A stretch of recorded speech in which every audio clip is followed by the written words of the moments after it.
ಎಲ್ರಿಗೂ ನಮಸ್ಕಾರ. ನೀವು ನೋಡ್ತಿದ್ದೀರಾ ಖುಷಿ ಸಾನ್ವಿ ಚಾನಲ್. ಇವತ್ತಿನ ರೆಸಿಪಿ ಅವರೆಬೇಳೆ ಸಾಂಬಾರ್ ಹೇಗೆ ಮಾಡೋದಂತ ನೋಡೋಣ. ಇಲ್ಲಿ 1 ಕಪ್ ಅವರೆಬೇಳೆ ತೊಗೊಂಡಿದ್ದೀನಿ. ಅವರೆಬೇಳೆನ ಇಲ್ಲಿ 2 ಸಲ ನೀಟಾಗಿ ತೊಳ್ಕೊಬೇಕಾಗುತ್ತೆ. ಅದಕ್ಕೆ ಬೇಕಾಗಿರೋ ಸಾಮಗ್ರಿಗಳು: ಬೆಳ್ಳುಳ್ಳಿ, ಹಸಿರು ಮೆಣಸಿನ್ಕಾಯಿ 3 ಇಂದ 4, 1-2 ಟೊಮೊಟೊ. ಅವರೆಬೇಳೆನ ತೊಳ್ಕೊಂಡು ಕುಕ್ಕರಲ್ಲಿ ಸೇರಿಸಿದ್ದೀನಿ. ಹಾಗೆ 1-2 ಲೋಟ ನೀರು ಹಾಕ್ತಾ ಇದ್ದೀನಿ. ಗ್ಯಾಸ್ ಆನ್ ಮಾಡ್ಕೊಳ್ಳಿ. ಕಟ್ ಮಾಡ್ಕೊಂಡಿರೋ ಟೊಮೊಟೊ ಸೇರಿಸಿ ಮೊದಲು. ಹಾಗೆ 7ರಿಂದ 8 ಬೆಳ್ಳುಳ್ಳಿ ಹಾಕಿ ಬೆಳ್ಳುಳ್ಳಿ ಬಿಡಿಸಿಟ್ಟಿದ್ದೀನಿ ಮೊದಲೇ. 3ಇಂದ 4 ಹಸಿರು ಮೆಣಸಿನ್ಕಾಯಿ ಹಾಕಿ ನಿಮಗೆ ಖಾರಕ್ಕೆ ಎಷ್ಟು ಬೇಕಷ್ಟು ನೋಡ್ಕೊಂಡು ಹಾಕ್ಕೊಳ್ಳಿ. ಸ್ವಲ್ಪ ಅರಿಶಿನ ಹಾಕಿ, ಆಮೇಲೆ ಒಂದು ಟೇಬಲ್ ಸ್ಪೂನ್ ಎಣ್ಣೆ ಹಾಕ್ಕೊಳ್ಳಿ. ಒಂದು ಸ್ವಲ್ಪ ಕರಿಬೇವು ಹಾಕ್ಕೊಳ್ಳಿ. ಹಾಗೆ ಒಂದ್ಸಲ ನೀಟಾಗಿ ಮಿಕ್ಸ್ ಮಾಡ್ಕೊಳ್ಳಿ. ಎಣ್ಣೆ ಅರಿಶಿನ ಎಲ್ಲನೂ ನೀಟಾಗಿ ಹಿಡಿಯೋ ಥರ ಒಂದ್ಸಲ ಮಿಕ್ಸ್ ಮಾಡ್ಕೊಳ್ಳಿ. ಹಾಗೆಯೇ ಇದು ಕುದೀತಿರೋ ಟೈಮಲ್ಲಿ ಒಂದು ಗುಂಡು ಬದನೆಕಾಯಿ, ಒಂದು ಆಲೂಗಡ್ಡೆನ ಚಿಕ್ಕದಾಗಿ ಕಟ್ ಮಾಡಿ ಸೇರಿಸ್ಕೊತಾ ಇದ್ದೀನಿ.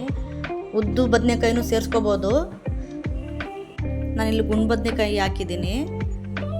ತುಂಬಾ ಟೇಸ್ಟಿಯಾಗಿ ಬರುತ್ತೆ ಬದನೆಕಾಯಿ ಆಲೂಗಡ್ಡೆ ಹಾಕಿರೋದ್ರಿಂದ. ಹಾಗೆ ಒಂದ್ಸಲ ನೀಟಾಗಿ ಮಿಕ್ಸ್ ಮಾಡ್ಕೊಳ್ಳಿ. 1-2 ವಿಜಿಲ್ ಕೂಗಿದ್ರೆ ಸಾಕು, ನೀಟಾಗಿ ಬೆಂದಿರುತ್ತೆ. 2 ವಿಜಿಲ್ ಆಗಿದೆ. ನೋಡ್ತಾ ಇರ್ಬೋದು, ಎಲ್ಲನೂ ನೀಟಾಗಿ ಬೆಂದಿದೆ. ಬೇಳೆಕಾಳು ಯಾವುದು ಕಾಣಿಸ್ತಾ ಇಲ್ಲ. ಆಲೂಗಡ್ಡೆ ಬದನೆಕಾಯಿ ಎಲ್ಲನೂ ತುಂಬ ಚೆನ್ನಾಗಿ ಬೆಂದಿದೆ. 2 ವಿಜಿಲ್ ಕೂಗಿಸಿದ್ರೆ ಸಾಕು. ನೋಡಿ ಎಷ್ಟು ಚೆನ್ನಾಗಿ ಬೆಂದಿದೆ ಅಂತ. ಈಗ ಒಗ್ಗರಣೆ ಹಾಕೋಬೇಕಾಗುತ್ತೆ. ಮೊದಲಿಗೆ ಒಂದು ತವ ಇಟ್ಕೊಳ್ಳಿ. 1-2 ಟೇಬಲ್ ಸ್ಪೂನ್ ಎಣ್ಣೆ ಹಾಕ್ಕೊಳ್ಳಿ.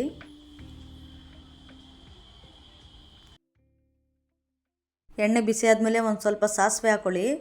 ಸಾಸಿವೆ ಚಿಟಪಟ ಅಂದಮೇಲೆ ಒಂದು ಮೀಡಿಯಮ್ ಸೈಜ್ ಈರುಳ್ಳಿ ಕಟ್ ಮಾಡಿ ಇಟ್ಕೋಬೇಕಾಗುತ್ತೆ. ಆಮೇಲೆ ಒಂದು ಸ್ವಲ್ಪ ಕರಿಬೇವು, ಎರಡೂ ಒಟ್ಟಿಗೆ ಹಾಕಿ ನಿಧಾನಕ್ಕೆ ಫ್ರೈ ಮಾಡಿ. ಒಂದು ಸ್ವಲ್ಪ ಫ್ರೈ ಆದರೆ ಸಾಕಾಗುತ್ತೆ. ಒಗ್ಗರಣೆಗೆ ಒಣಮೆಣ್ಸಿನ್ಕಾಯಿನೂ ಹಾಕ್ತಾರೆ, ಯಾಕಂದರೆ ಹಸಿಮೆಣ್ಸಿನ್ಕಾಯಿಯಲ್ಲೇ ಸ್ವಲ್ಪ ಖಾರ ಇರೋದ್ರಿಂದ ನಾನು ಒಣಮೆಣ್ಸಿನ್ಕಾಯಿ ಹಾಕ್ತಾಯಿಲ್ಲ. ಅದ್ರ ಬದಲಾಗಿ 1 ಟೇಬಲ್ ಸ್ಪೂನ್ ಅಷ್ಟು ಸಾಂಬಾರು ಪುಡಿ ಸೇರಿಸ್ತಾ ಇದ್ದೀನಿ. ತುಂಬಾ ರುಚಿ ಕೊಡುತ್ತೆ. ಸಾಂಬಾರು ಪುಡಿ ಹಾಕಿದ ಮೇಲೆ ನೀಟಾಗಿ ಫ್ರೈ ಮಾಡ್ಕೊಳ್ಳಿ.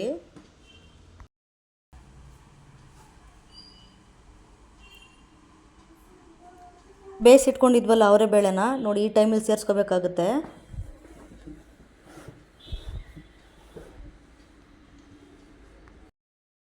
ನಾವು ಈ ಬೇಳೆನ ಸ್ಮ್ಯಾಶ್ ಮಾಡೋ ಅವಶ್ಯಕತೆ ಇರೋದಿಲ್ಲ, ಯಾಕಂದರೆ 2 ವಿಜಿಲ್ ಕೂಗಿಸಿರ್ಬೇಕಾದ್ರೆ ತುಂಬ ಚೆನ್ನಾಗಿ ಬೆಂದಿರುತ್ತೆ.